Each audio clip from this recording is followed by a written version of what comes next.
boss, for today's video ay wala lang ay nagluto ako ng sinigang rest day, pantinda para naman pas din sila. Nakita ko ng konti, pinapalambot ko pala nga rin baboy, mamaya ako nahuhulog ng tubig para mabilis lumambot.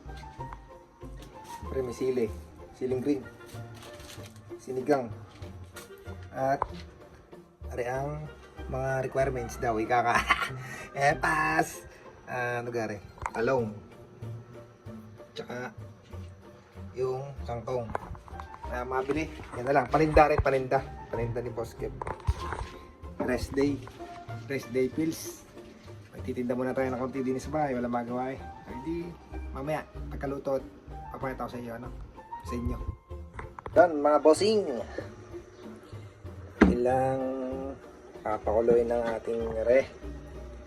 Yan, pag yan ay kumulo, ayos na yan, pas na kayo.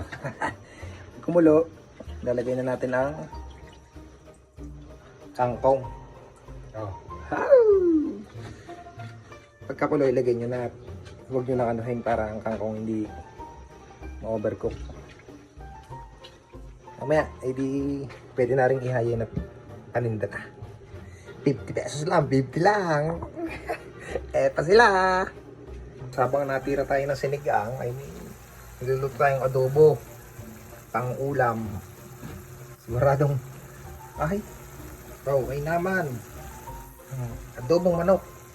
Ari ang kuwan, sinigang. Pinakukulo ko lang, ilalagay ko na yung kangkong. Halinari, naglalati na.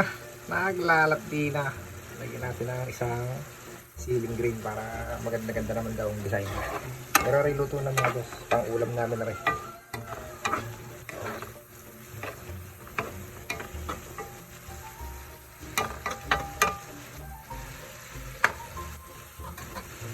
Ayos!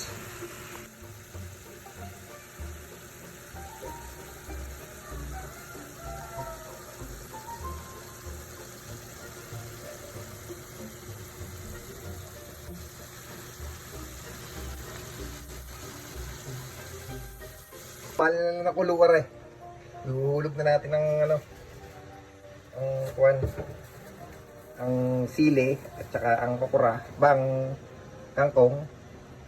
Pas na yan, luto na. Hangoy na natin.